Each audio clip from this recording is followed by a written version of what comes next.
आज हम बात करेंगे सेंट्रल बैंक डिजिटल करेंसी के बारे में, सीबीडीसी जिनको बोला जा रहा है।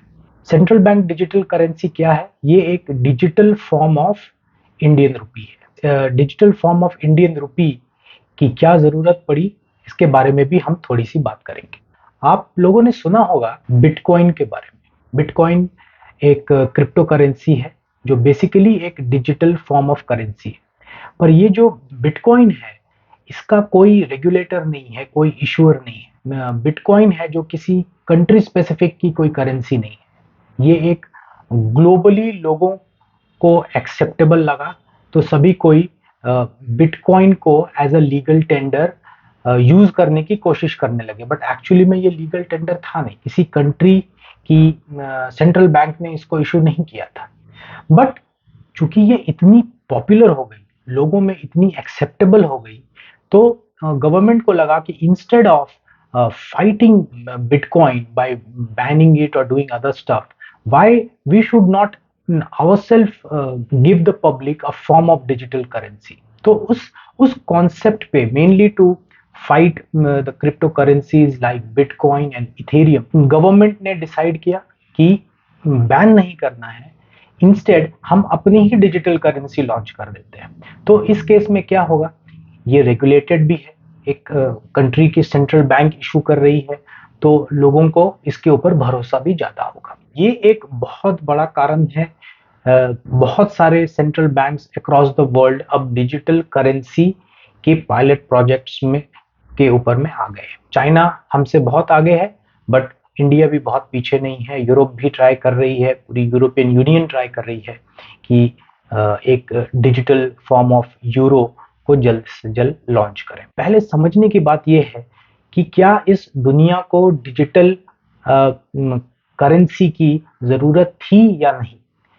देखा जाए तो हमारी जो पेपर करेंसी की जो फॉर्मेट थी, वो एक ओल्ड टेक्नोलॉजी हो गई थी। एक इवोल्यूशन की तो जरूरत थी, तो इवोल्यूशन ऑलरेडी हो चुका था। बैंक्स के थ्रू जब हम एनईएफटी, आरटीजीएस, आईएमपीएस, रिसेंटली 4-5 साल में यूपीआई सिस्टम्स आ गई थी, तो ये सब सिस्टम्स हमें क्या हेल्प करती है, ये डिजिटल फॉर्म में मनी ट्रांजैक्शंस हमें हेल्प करती थी। जो वीजा कार्ड्स हम पहले यूज करते थे, मास्टर कार्ड्स यूज करते हैं, सॉरी, तो ये सब भी हम लोगों को एक डिजिटल फॉर्म में ट्रांजैक्शन करने का हेल्प करती थी। हम यूपीआई से काफी ट्रांजैक्शन कर रहे हैं। इंडिया में तो यूपीआई मास एक्सेप्टेबल लेवल में आ गई है, सभी को यूज करते हैं। तो उसके बाद भी गवर्नमेंट को एक सेंट्रल बैंक डिजिटल करेंसी नाम से, एक सीबीडीसी नाम से करेंसी लॉन्च करने की जरूरत क्यों पड़ी, जिसका कारण मेरे हिसाब से अभी यही लगता है कि उनको पब्लिक को एक इंप्रेशन देना था कि आपको बिटकॉइन पसंद है, कोई बात नहीं, लेकिन हम खुद आपको एक बिटकॉइन जैसी डिजिटल करेंसी ऑफर कर रहे हैं। हम उसको रेगुलेट करेंगे, हम इंश्योर करेंगे कि उसमें कोई भी स्कैम ना हो, किसी तरह का आपको कोई प्रॉब्लम ना हो, वो हमारे द्वारा अश्योर किया जाएगा। तो आप बिटकॉइन यूज करना चाहते हैं, ओके, लेकिन हमारे पास भी, इंडिया के पास अपनी डिजिटल करेंसी है, तो आप इसी को यूज करें।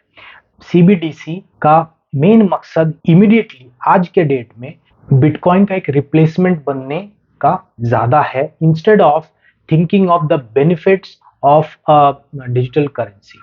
जो आएगा फ्यूचर में, अगर करेंसीज डिजिटल हो जाती है तो बेनिफिट्स तो आएंगे ही। हमने खुद एक्सपीरियंस किया हुआ है कितना ईज हो जाता है ट्रांजैक्शंस अगर हम ऑनलाइन ट्रांसफर्स करते हैं। आज यहाँ से ट्रांसफर किया, एनईएफटी के जमाने में अगले 1-2-3 घंटे में अकाउंट में पैसा चला जाता था।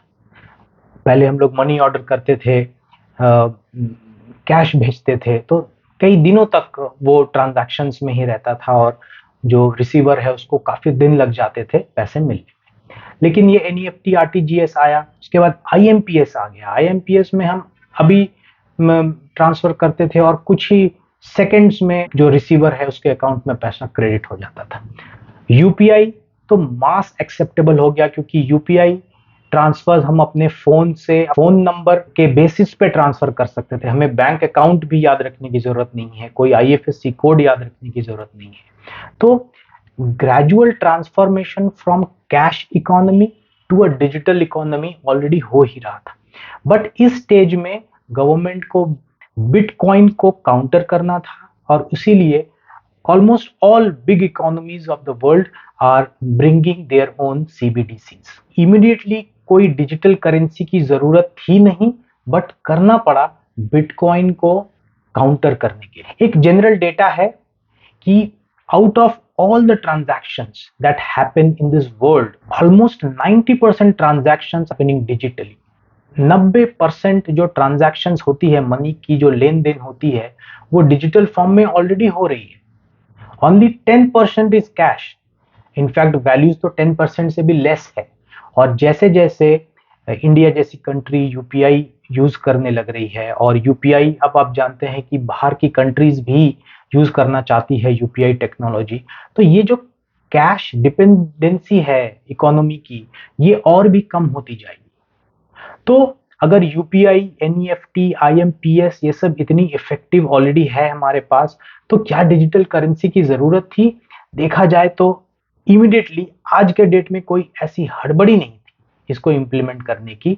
बट अच्छी बात है कि इस तरह की ब्लॉकचेन बेस्ड टेक्नोलॉजी करेंसी को असिस्ट करेगी, तो ये एक अच्छी बात है, क्योंकि फ्यूचर में इसके बहुत सारे बेनिफिट्स हो सकते हैं। सीबीडीसी का एक और एस्पेक्ट है कि आप इसको डायरेक्ट जो कैश से कंपेयर करना है इसको। जनरली अभी देखिए 90% ट्रांजैक्शंस अभी भी डिजिटली ही हो रही है, ओनली 10% कैश में हो रही है। और ये जो 10% ट्रांजैक्शन अभी भी कैश में हो रही है, that is accounting for lot of black money hoarding.